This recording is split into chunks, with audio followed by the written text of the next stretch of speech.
Most respected Thai, dear respected Sangha,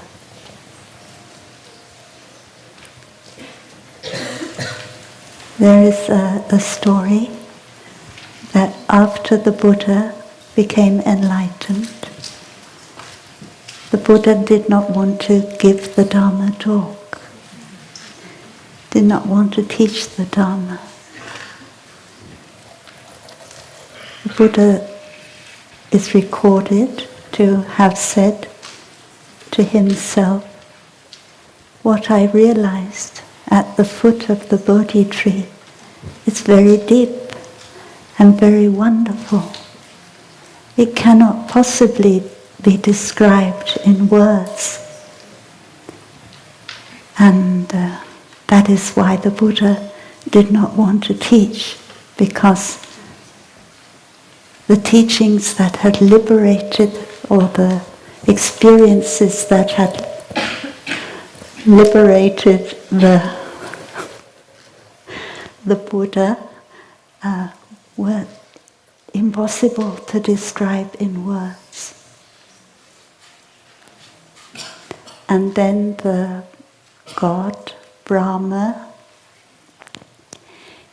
came to the Buddha and said, "People in the world, they suffer so much. They need the teachings very much. So please, Buddha, be compassionate and teach the Dharma." And then the Buddha looked deeply. It's said that the Buddha looked at the lake where the lotus were growing and saw that there were some of the lotus were still immersed in the water, and some were on the surface of the water, and some were right up above the water. And the Buddha contemplated that living beings are like that. There are some living beings who have a little dust in their eyes and can see the wonderful teachings. And there are some living beings have more dust in their eyes. And therefore, we need to give the teachings that are appropriate to the people that we are teaching. And the Buddha taught for 45 years. And some people say in that 45 years, he never said anything. The Buddha never said anything. Why do they say that? It's because as soon as we start saying the Buddha said this and the Buddha said that, we always put our own interpretation onto it. And so many people were saying what the Buddha said. And therefore, they wanted to be sure. The Mahasangika, who said the Buddha never said anything, wanted to be sure that people weren't too quick to receive what people said the Buddha said, because maybe they hadn't understood the meaning. And so in the year 2012, 2013, in the winter, Thai taught for 3 months on a subject he called Triki Kobut. We've translated as soulmate of the Buddha. I don't know if that is a good translation. So don't be carried away by the title of the retreat. Triki is someone that understands the Buddha. And after that retreat, Thai was hoping that we would translate the teachings into English. And we were talking about what will we give as the title of this book? How will we translate this? And so we had a lot of ideas. And one idea is, have we understood the Buddha yet? Was one idea. Another was, are we a good friend of the Buddha? Was another idea. So that is a question that we can all ask ourselves. Have I understood the Buddha? And give ourselves space and time to understand the meaning of the Buddha's teachings.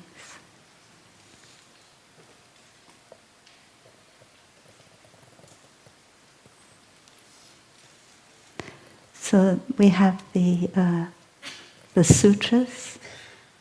We have Theravada Sutra. We have Mahayana Sutra.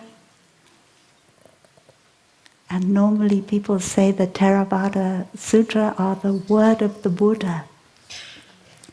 Maybe the Mahayana Sutra, people made them up later on, after the Buddha was no longer on the earth. But Theravada Sutra, the Buddha was on the earth. So they must be the word of the Buddha. And we have to accept every word like that as what the Buddha said. So the Buddha taught, we're not quite sure, maybe in the 5th century BCE. And none of the teachings were written down. Then they were handed down for 400 years before they were written down in Sri Lanka. And we're not quite sure when they were written down in Kashmir or in other parts of India in Sanskrit. But probably round about the same time, maybe a bit earlier. So there were 400 years of oral transmission. And so we must understand that things were added and things were lost. And then in the process of writing down, maybe things were added and things were lost. And after that, when they had to be written down again, they were added and lost. So when we write down what the Buddha said, it also depends on our understanding of what the Buddha said. And our understanding depends on our practice. So if our practice is little bit astray, then maybe our understanding will go a little bit astray too.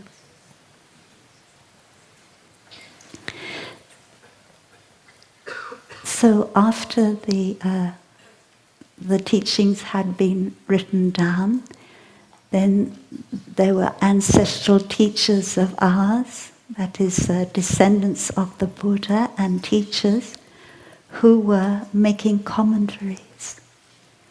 And when they were making their commentaries and teaching, they also saw that it's not so difficult to misunderstand the Buddha.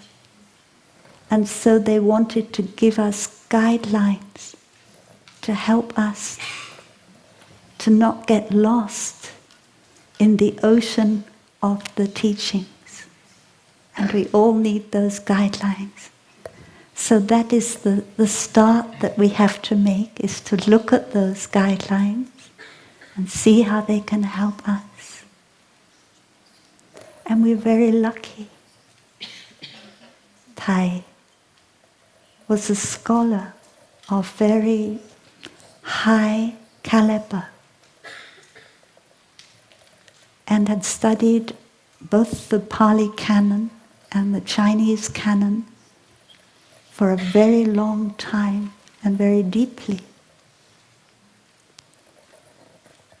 So sometime when you have a bowl of soup, a fly will come and somehow drop into your soup. And Thai said that we need to take the fly out of the soup. So this is the flies that flew in during the transmission and are not expressing the deep meaning of Buddhism, because we have the deep Buddhism and we also have a popular Buddhism. And those flies, they could come in for many different reasons, and we will also have a little chance to look at what those reasons might have been. But if anybody is to be entrusted to the work of removing the fly from the soup, we can entrust Thai to do that. And therefore the teachings that Thai gave in 2012-13 are extremely precious. Because when we've understood the deep meaning of the Buddha, then we can practice correctly according to that. In the first sutra of the Digha Nikaya, it's called the net of views.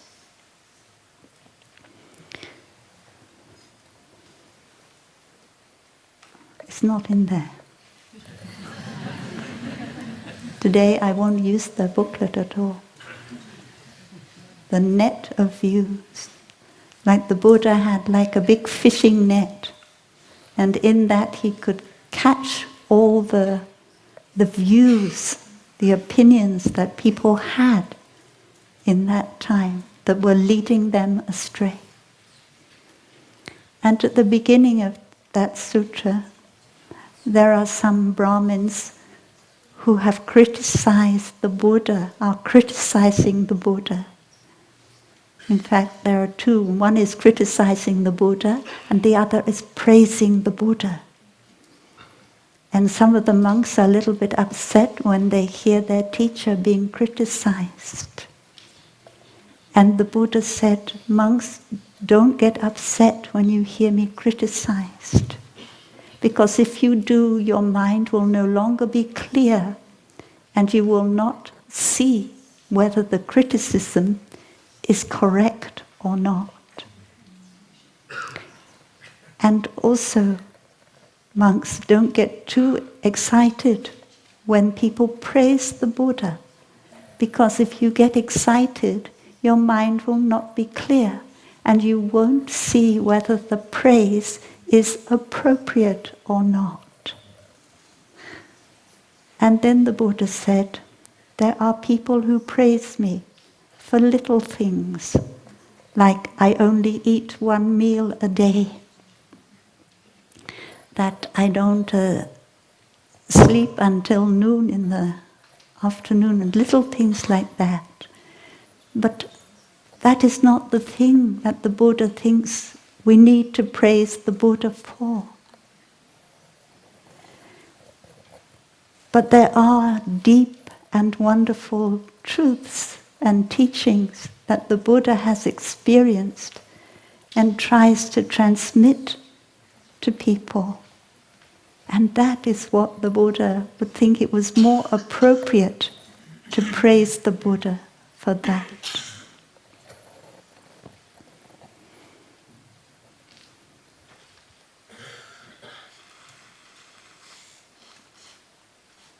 So we have different level of the teaching.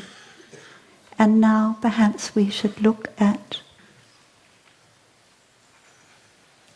the guidelines that the ancestral teachers have given us to help us to be able to know what level of teachings we are reading and how they can help us.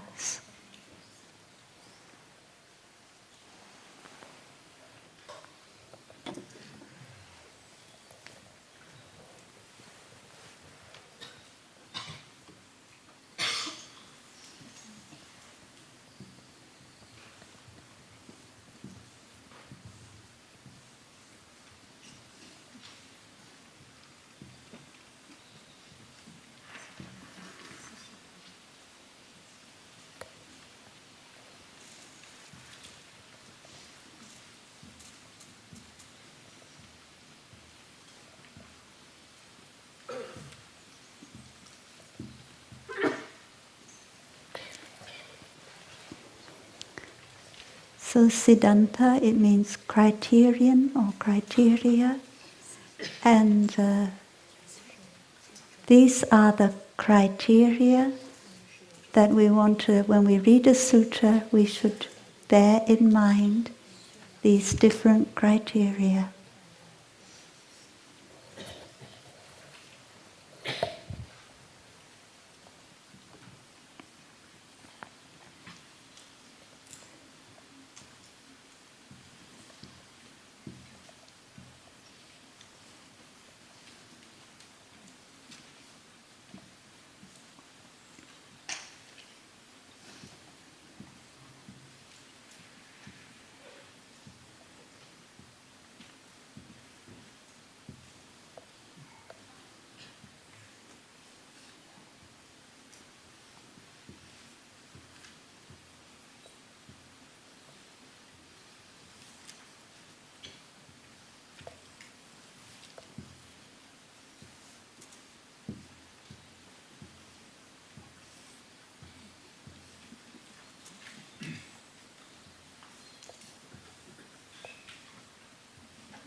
So before, we said that the Buddha was reluctant to talk about what the Buddha had experienced and give teachings.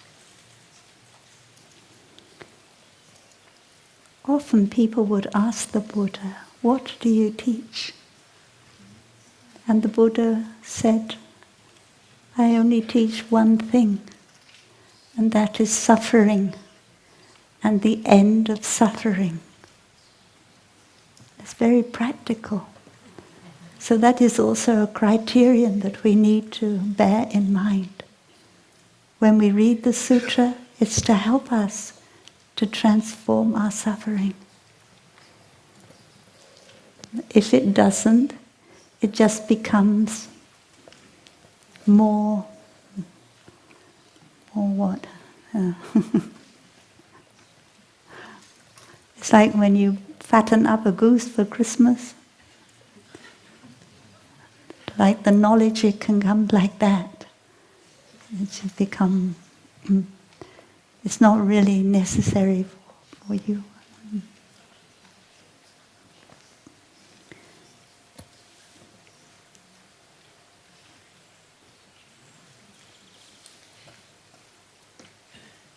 But we also know that the cream of the Buddha's teaching is the teaching on conditioned genesis. This is because that is. This is not because that is not. Because it is the realization of this teaching, the teaching of interbeing, that can relieve us of our suffering.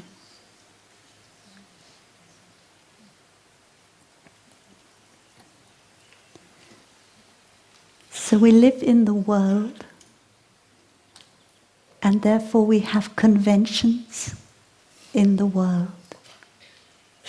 We have our language, which is a convention. It's something we agree with each other. We will use it in order to be able to communicate. We agree that I am I and you are you, to make it easy to communicate. I am going to the market this morning, so please will you cook the lunch? We need that kind of language in order for our society to work. So that is why we call the worldly criterion. The Buddha had to use that language. He couldn't make up another language because it's not a convention that we've agreed with each other. So that is one thing why the Buddha found it difficult to teach, and another thing is why we may find it difficult to understand the deeper meanings of the Buddha.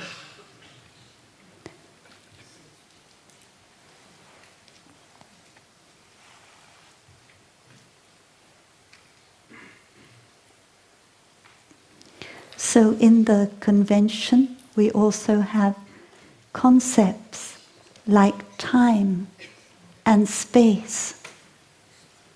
And the Buddha gave deep teachings to help us touch a dimension beyond time and space.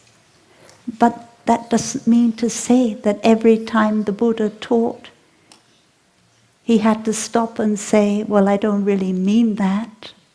I don't really mean I, because there's no separate self. I don't mean Ananda, because there's no separate Ananda. The Buddha just used, like everyone else does, the word I, aham, and the word Ananda to mean separate selves. So the concept of time and space, the Buddha also used. Concept like yesterday and tomorrow, and over here and over there. So that is, don't say, oh, the Buddha in one place, he says there's no separate self, and then he's always using the word I, aham, in the sutras. That's a contradiction. It's not a contradiction. We know that the Buddha needed to use the conventional language in order to help the people the Buddha was talking to.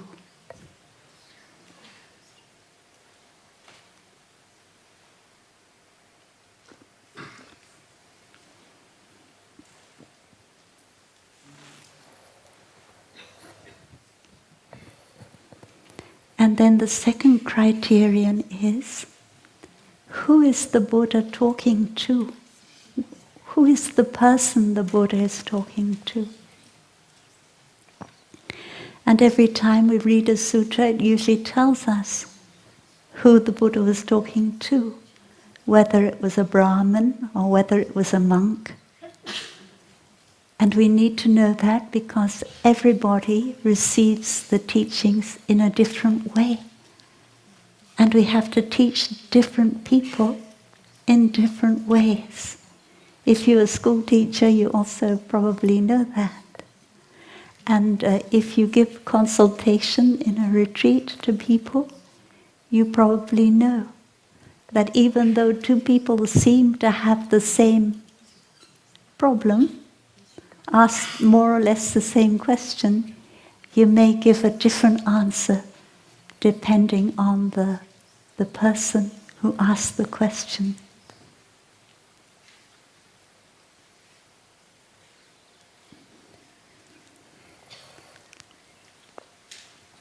One time two, I don't know what to call, ascetics, two Shramana who were practicing asceticism, practicing a special kind of asceticism, came to the Buddha and they told the Buddha what kind of asceticism they were practicing. One of them said, "I'm a dog ascetic," and the other said, "I'm an ox ascetic." So they had many weird and wonderful practices in the time of the Buddha. It was a time of freedom, from getting free from Brahmanism, the old kind of Brahmanism, and everybody experimenting with different spiritual paths. So for some reason there was this kind of dog asceticism and ox asceticism. And it meant that the practitioner would practice being a dog or practice being an ox. So then they said that with this practice you will be reborn in the God realm after you die. So one day these two fellows, they came to the Buddha and they asked, "Lord Buddha, please tell us what will happen to us after we die." And the Buddha said, "Don't ask me that question." So the Buddha could see the kind of suffering and what these two people were in. He said, "Don't ask that question." But they asked 3 times. And so the Buddha said, "Okay, then I will tell you. If you are practicing every day to be a dog like that, when you die, sure you will be reborn as a dog. And if, on top of that, you have the wrong view that practicing as a dog you will be born as a god, you will be reborn in the hell realm." So that is not a kind of teaching that normally the Buddha would give, telling people how they will be reborn. Normally, if you read the sutra and people ask what happens after we die, the Buddha will say, "I only teach 2 things, suffering and the end of suffering. Don't speculate on what happens after you die." So why, in this case, does the Buddha tell these people what is going to happen to them after they die? Because he needs to help them. He needs to give them a very strong warning that don't keep doing this practice. It won't help anything to help you suffer less, one thing. And the other thing, make it very strong, is that if at the moment of death we have a wrong view, we've all our life believed we're going to go to heaven, and then at the moment of death we're not going to heaven, and we become afraid, then it's a kind of like being in hell, that state of mind. If we're caught in a belief, and then at the moment of death we have a doubt about that belief, or we begin to feel things are going which are not in accord with that belief, then the amount of fear we can experience can be compared to being in hell. So the Buddha was talking in this way, talking to the person. So we shouldn't read this sutra and then say, oh, the Buddha talks about what happens after death, and then in somewhere else he says he never talks about that.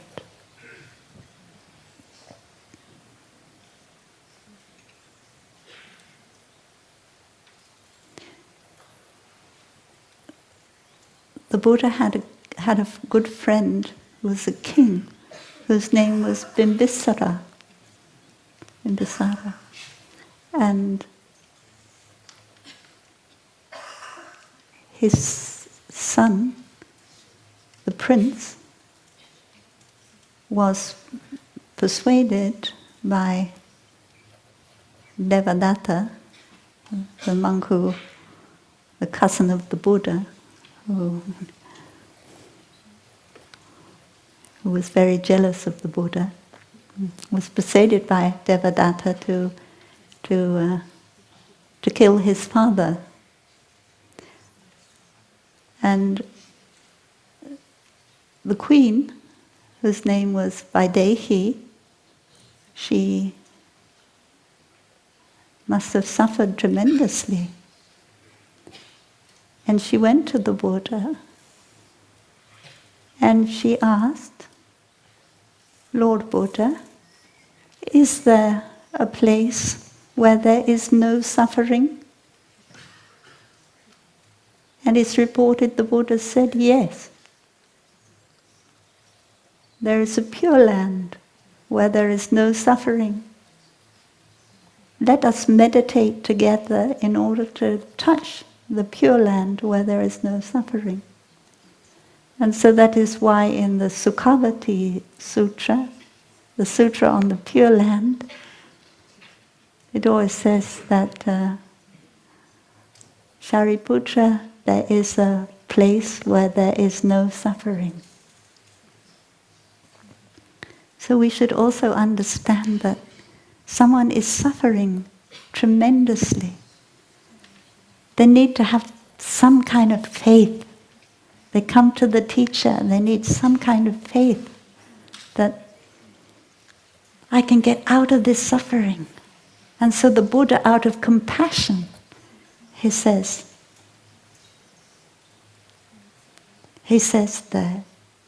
there is a place of no suffering. And then we have that repeated in the Sukhavati Sutra, which could lead people astray if they're not careful. Because we know that suffering and happiness, they go together. Like Brother Phab he taught us this morning, you can't have one without the other. But if I said that to somebody who's suffering incredibly, then it would not be compassionate. It wouldn't help.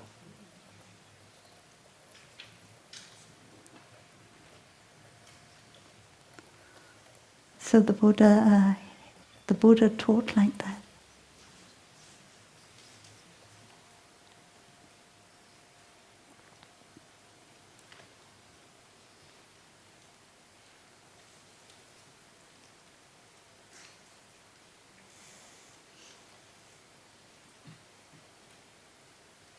Sometimes the Buddha was silent when people ask questions. Like, is there a self? The Buddha is silent. Do you mean there's no self? The Buddha is silent. And then the poor person asking the question gets up and leaves.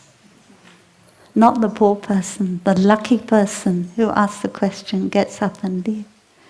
And Ananda comes to the Buddha and say, Lord Buddha, you always taught that there's no self.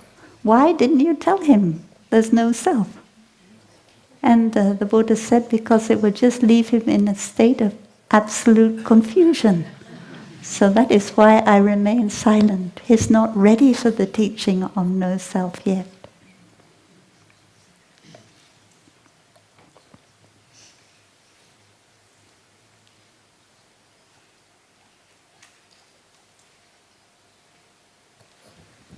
So the the third criterion of healing is very important. The teachings of the Buddha are medicine. They are not dogma that we hold on to as an absolute truth. We should always understand the teachings like that. They are medicine. And that is why the Buddha one time said, "My teachings are a raft. You use them to get across the water. You don't cling to them as a dogma and carry them around with you wherever you go." The Buddha also said, "My teachings are like a snake." Did you ever hear anyone else say that about their teaching? They're like a poisonous snake. You have to be careful if you're going to pick them up. Don't catch the snake by the tail. It will turn around and bite you. You have to know how to catch the snake. So this means the teachings are a medicine. So we have a wonderful teaching on, it's called the 5 remembrances, to remind ourselves every day about impermanence. I am of the nature to grow old. I am of the nature to be sick. I am of the nature to die. Everyone I love, everything I cherish is impermanent and changing all the time. And we shall have to be separated. I shall have to be separated from them. So this is a wonderful teaching for you to do. When you are in good health, when you are strong. But if someone is physically and mentally very weak, we would not give them that teaching. It might be like catching a snake. You might have to say to somebody, you are certain things, look at your garden. It has so many trees that are growing well. Just because 1 or 2 trees are dying, you don't give up on your garden. So look at the things that are going well in you. Look at the healthy genes that you've received from your ancestors.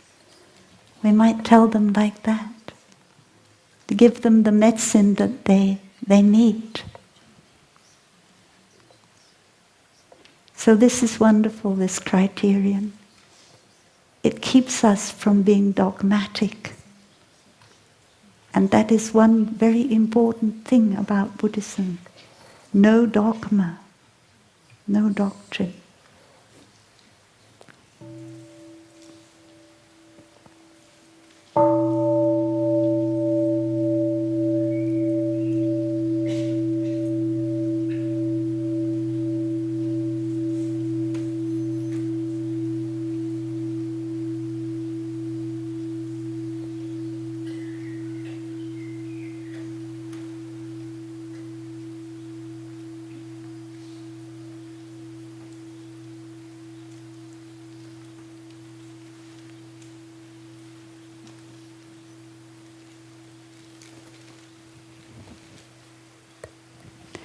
So we could say that the first 3 criteria belong to the conventional truth. And then we have the absolute truth.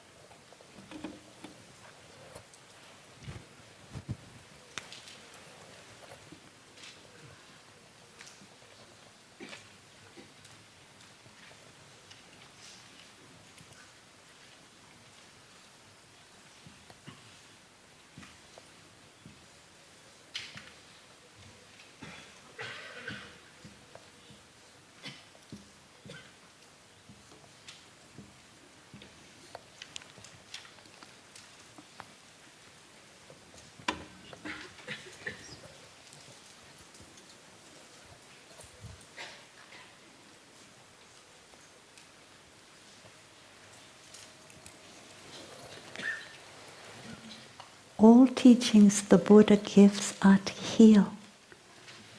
Conventional and absolute too. And we might say, do you like the word absolute truth? Paramatha, paramatasa. Artha, it means meaning. And param means high, highest meaning. If we say absolute truth, it might sound a little bit dogmatic. So maybe we should use a word like the highest meaning truth, or the something like that. Have the word meaning in. So the Buddha gave teachings. If we talk about the highest truth, you can't put it into words. The Buddha couldn't really talk about it. So it's not really in the sutras, that absolute truth. But there are teachings that point to the highest meaning truth, like a finger that points to the moon. So that is why we also have to be careful when we talk about highest meaning, truth, sutras, not to be caught in the words, because the words are also fingers pointing to the moon. They are to help you realize the truth that goes beyond words. If you take the word into being, for instance, that is pointing us to the truth of no being and no non-being. But the word being is still there in interbeing. We can't get out of using the word being. But Thai put the word inter in front. It helps us. It's like pointing you the way into being. And it's the same when you say, this is because that is. This is not because that is not. You haven't really touched the truth that you would touch if you had no, which you could touch, which goes beyond words. Because you still have the word is, you still have the word is not, and you still have the word this, and you still have the word that. In fact, this is in that. That is in this. We cannot separate them. But when we talk, we have to separate them. When we talk, we have to cut things up, put them in boxes. So most of the sutras that you have, if not all of the sutras that you have in your booklet, if you have it yet or not, they are all belong to the criterion of absolute truth. They, in the sense that they are all pointing the way to the absolute, for you to be able to touch the absolute truth.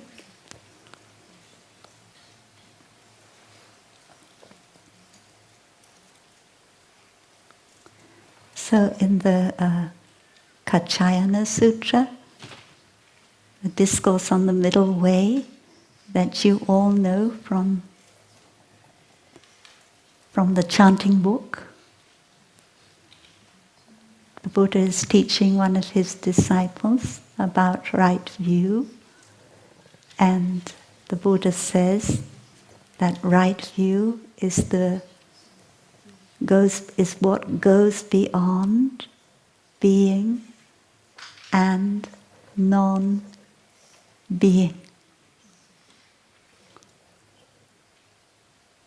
So that is something we have to go into slowly. in this retreat. It's not my business to go into that.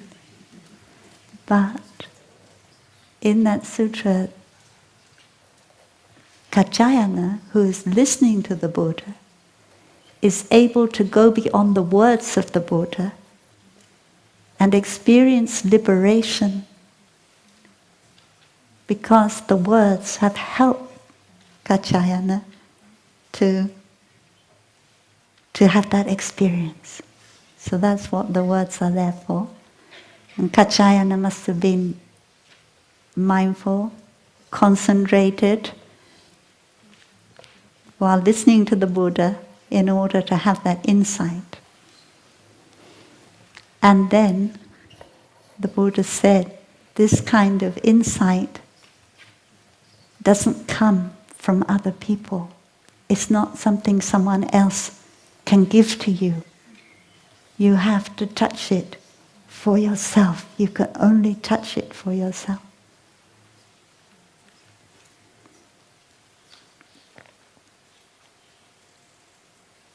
And once Kaccayana has touched that insight, then he understands the Buddha. You could say that he is a good friend of the Buddha, has understood the Buddha. And actually that sutra, because of that sutra became very important in the years after the Buddha had passed away, was no longer on the earth. And many of the foremost disciples of the Buddha who had understood that sutra, they could pass it on to others. But there is also a little fly that got into the soup of that sutra. But it's not for me to talk about now. But that is why that got in there is because something was added afterwards that shouldn't have been added. You know, when the disciples of the Buddha, they had to recite the sutras in order to remember them. They had to keep reciting them to remember them. And there was certain, it's like when you're trying to learn a poem or you're learning a song. If there's a refrain that comes up after every verse and you sing that refrain, because you sing it many times, you learn it very quickly. And while you're singing the refrain, your store consciousness is working for you to be able to remember the next verse. So that's why we need the refrain. And in the sutras we have the refrain, because the monks would use that to be able to repeat something many times in order to remember the next verse, the next part.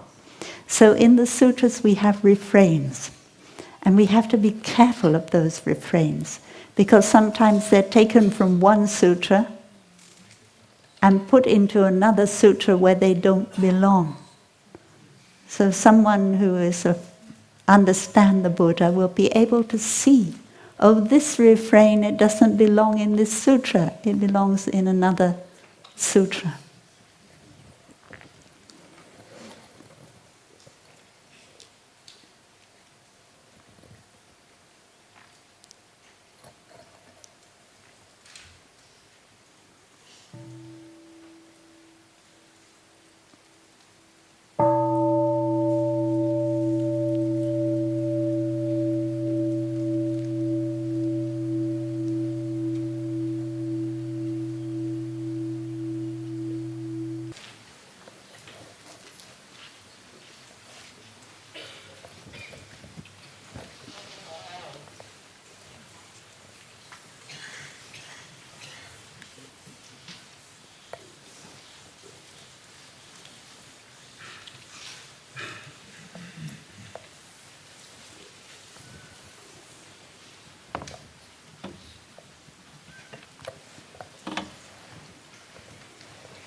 So these are rough guidelines. We don't have to take them too completely seriously. We can add our own insight to them. So, first one, when 400 years after the Buddha had died, they were now going to write down what the Buddha had taught. It is said there was only one monk left who remembered everything that he was supposed to remember. It's not everything, but what he... And he was very arrogant. He wasn't easy. So the monks had to be very skillful and use a lot of carrots to persuade him to be able to recite the whole canon, the precept and the sutra and everything. So at that point we can see that the reason why we have this first reliance, which says, don't rely on the person who's giving the teachings, rely on the teachings. So sometimes somebody, especially in that time, would remember something that had been taught, which other people had forgotten, even though that person wasn't practicing very well. We're very grateful that that person has remembered it, can hand it on to us, even if he's not practicing it, she's not practicing it, at least I can bring it into my practice. So that is why we have this reliance. But it's not a reliance that, as a Dharma teacher, you need to say to yourself, okay, it doesn't matter how I practice, as long as I've learned it all off by heart, I can go up there and teach it. Because that is not the best way. Usually when I give a Dharma talk, I tell myself, I'm giving the Dharma talk for me. I'm teaching me. Because it is very funny if I teach something and then I go out and I don't do it. And if you see me go out and not do what I taught, you may lose some faith in the teaching. So that is why I say we don't have to take these reliances so seriously, but we should always be respectful and to someone who can give us, and grateful to someone who can give us some reminder. And don't judge the person who gives us the reminder, but just use it in your daily life to help your practice. And then everyone can be your Dharma friend.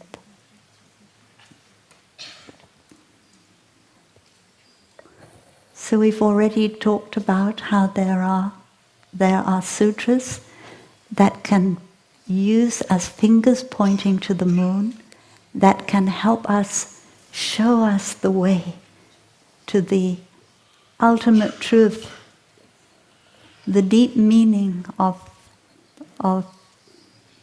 how things are, which we really need in order to be able to uproot our suffering. One time someone who had suffered from losing their husband and 2 children, I think. They were suffering tremendously from bereavement and from grief. And they went to a retreat of the practice of mindfulness. And then afterwards someone asked them, what was it that helped you to transform your suffering? And she said, the practice of mindfulness, dwelling in the present moment, dwelling it, mindful of every step, every breath, was a tremendous relief for my suffering. But it was not what uprooted my suffering.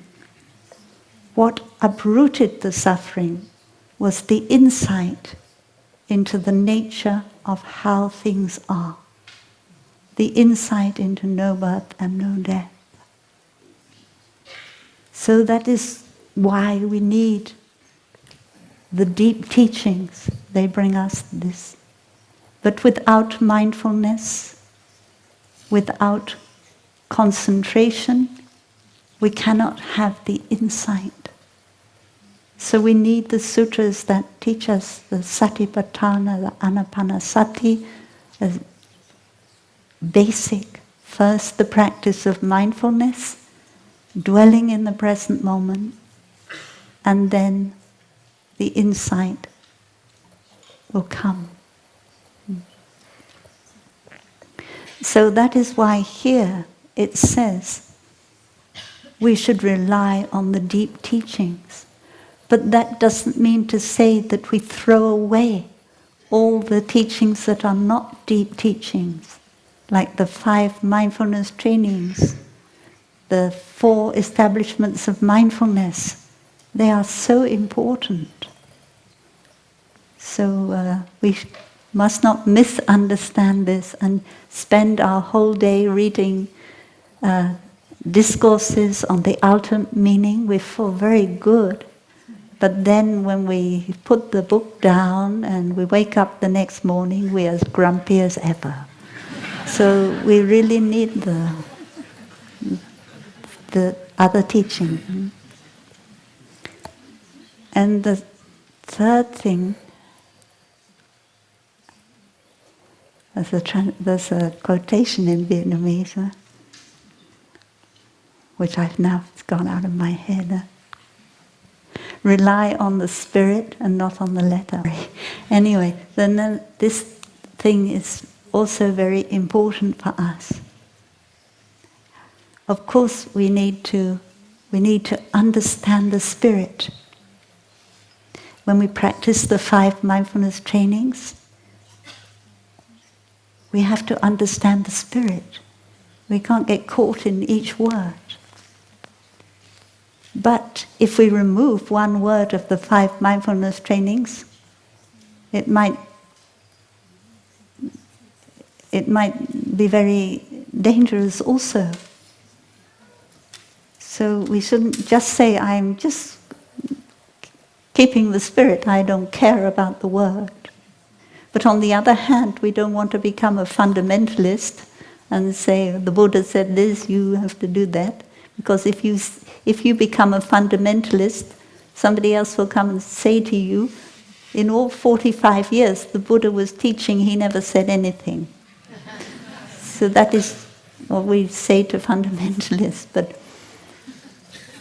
here, this is to stop us being a fundamentalist and caught in words. But at the same time, we have to be very careful when we remove words, when we change words. And when Thai gave these teachings in 2012-13, and Thai changed some words in the sutras. And at that moment, many people were relieved of their suffering because that word was moved from the sutra and it was put in a different way. And many people had deep insight into what the Buddha was teaching and able to make a breakthrough. So there are times when we need to remove words, but we have to be very careful. And I wouldn't myself be so brave to do that on my own. I would need to have many other brothers and sisters who had studied and practiced for a long time to help me to do that. We do it as Sangha eyes, because I don't think my eyes are enough. But of course, Thai also, when he did that, he was also relying on other sutras. In order to remove word from one sutra, he would rely on another sutra, which made it clear that that word wasn't necessary or was false, misleading.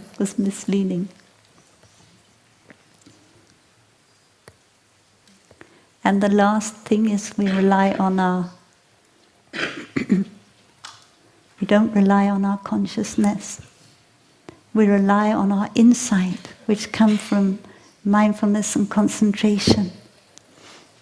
And consciousness here, we have to ask, what does consciousness mean? Because you may say, well, without consciousness you wouldn't have insight. But here consciousness means something like manas. That seventh consciousness. We have different levels of consciousness. And we have one level of our consciousness which believes very strongly that I am a separate self. And it's always thinking.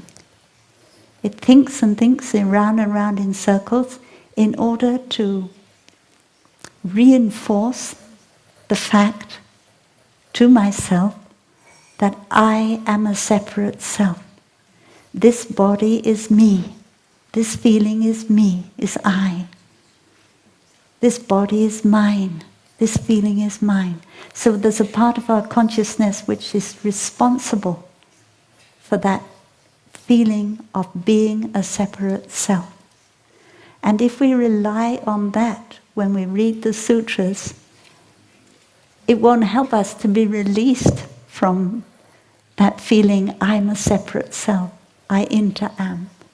So it's important we don't rely on our old habit energies of being a separate self. And when we come to a Dhamma talk, we say, oh, it's wonderful Dhamma talk, it agrees with everything that I believe. And then they say, oh, dreadful Dhamma talk. All the ideas I had before, none of them were mentioned. So that is manas. Is manas called this perception is I, this perception is mine.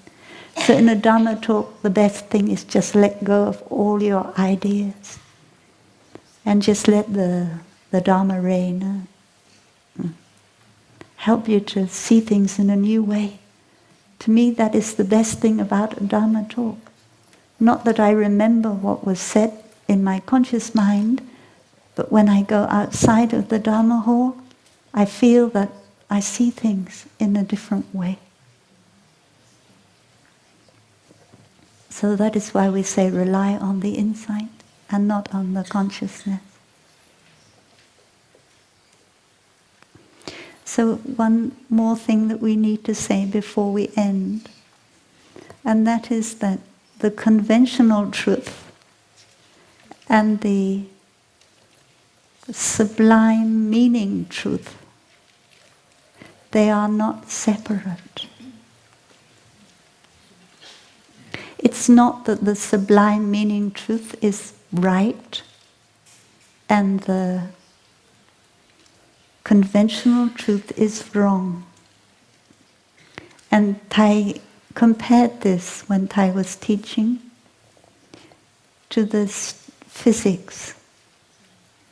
It's not that Newtonian physics is wrong and that quantum physics is right. Modern particle physics is right. We're able to do many things dependent on Newtonian physics. It works. Technically it works. So it's like the difference between the conventional and the ultimate meaning truth. But in science, somehow they didn't find, I think many scientists want to do this, and some way to connect Newtonian physics and quantum physics, to make some kind of connection between them. see how one can lead on to the other. But in Buddhism we see how conventional truth can lead on to ultimate truth. So if we come back to the example of the 5 remembrances, or we can take even more simple, we can take the song we sing every day, I have arrived, I am home, in the here, in the now. So there is a conventional meaning of here and now. Here will mean in the Assembly of Stars meditation hall, and now will mean 11:30. I know I should have stopped, but I haven't quite stopped yet. I didn't want to tell you that. Anyway. So, but if we look deeply, we can say in the Assembly of Stars meditation hall, but we also have to say in Lot-et-Garonne, and we have to say in France, and in Europe, and on the planet Earth. So, in fact, here it has difficult to grasp, even in the conventional sense it's difficult. But that is conventional meaning. But when you practice, I have arrived, I am home, in the here, it's not you think, oh, I'm in the Assembly of Stars, or oh, I'm in France. It doesn't mean that. Because you go deep into the meaning of here. And I can't tell you in words what it means because we're beyond space and time. But we needed the feeling of sitting here. We needed our proprioception to tell us, oh, I'm sitting. In order to be able to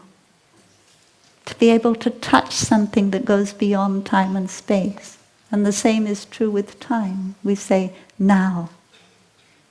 In order to be able to touch something that goes beyond present, future, and past. You might say, now is the present moment. But in fact, we want to go beyond the present moment. To touch something that contains all 3 times. So we use the conventional in order to touch the ultimate.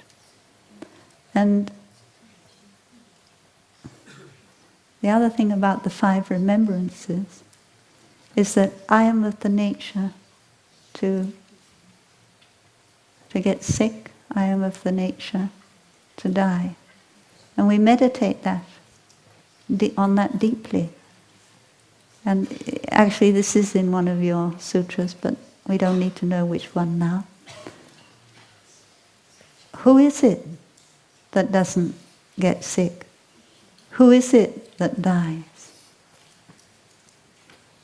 And when we look deeply, we see there is no separate self who gets sick. There is no I who dies. And so, in fact, while we do that everyday meditation on the 5 remembrances, which is completely conventional truth, I die, I get sick, I get old. At the same time, by doing that meditation, by using the conventional truth, we are able to touch the ultimate. I don't actually die. There isn't death. There isn't that thing which people normally think of as death.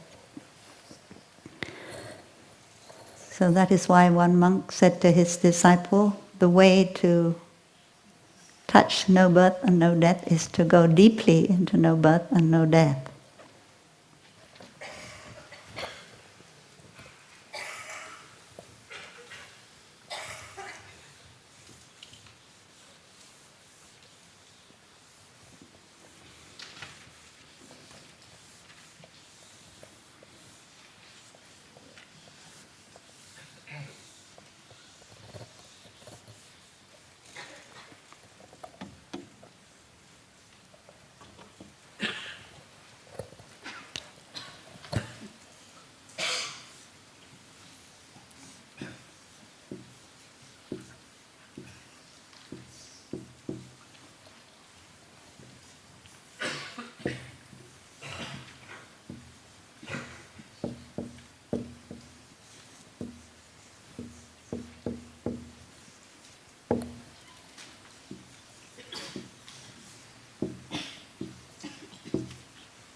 So we just said that you can go from the conventional into the ultimate, and you need the conventional in order to touch the ultimate. You cannot remove the conventional. If you did, there would be no way for you to touch the ultimate. However, we also have to understand that here the nature, it means a little bit like the ultimate, and the phenomenal means, maybe I should have said noumenal, huh? The noumenal and the phenomenal, and borrow the Kantian language, but it's not exactly the same as what we mean. So what this means here is that when we are talking about conventional things, conventions, we should not mix it up with when we are talking about noumena. We talk about phenomena in a different way than we do about noumena. And if we mix up the two, we will get in a muddle. So here we can take as examples of nature or noumena. We can take the example of God or nirvana in Buddhism. So there are certain concepts that if we use them concerning God or nirvana, we will get in a real muddle. And many Western scholars, they have got in that muddle with Buddhist nirvana, and many theologians have got in that muddle when talking about God. So we know that being and non-being are conventions, conventional language, and interbeing is used to help us not be caught in being and non-being.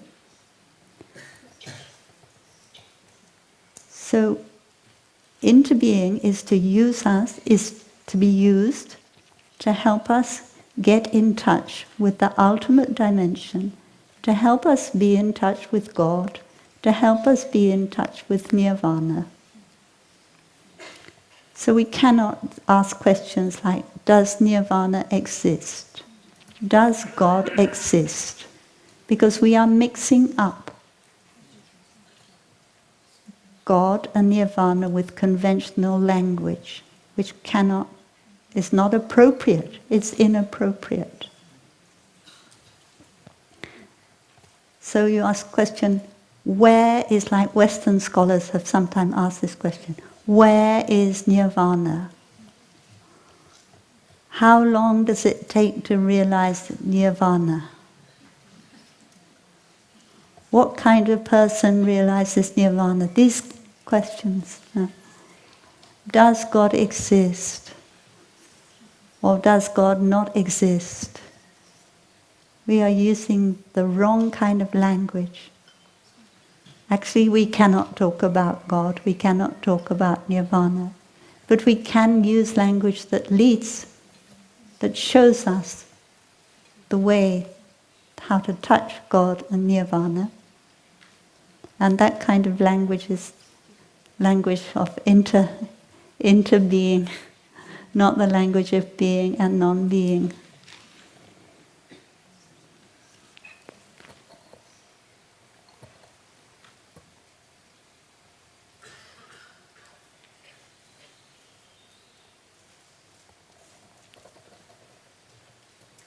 So this retreat is an opportunity for us to practice. We know that the motto of Plum Village is home arrived. And we can practice this in order to be mindful of everything we do. We have each other's support. We support each other. And this practice of mindfulness and concentration will help us, along with some of the words that we hear or we read, to touch the ultimate dimension, beyond any kind of doctrine or dogma, any kind of separation, division. And we're very lucky that we have 3 weeks, because we need space, we need time, and above all, we need each other.